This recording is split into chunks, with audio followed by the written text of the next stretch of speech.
The window object can be customized with respect to all of its features. In the characteristics section, you can specify two models, one for the internal casement and one for the outside casement.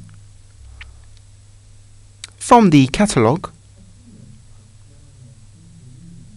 we're going to choose the type and model.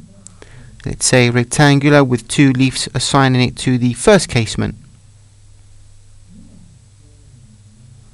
As a second casement, again from the catalogue, select a shutter type.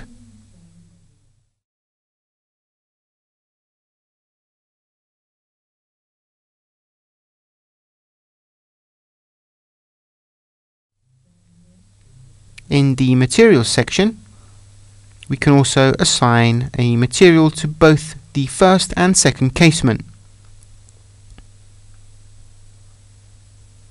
For example, the color of the framing,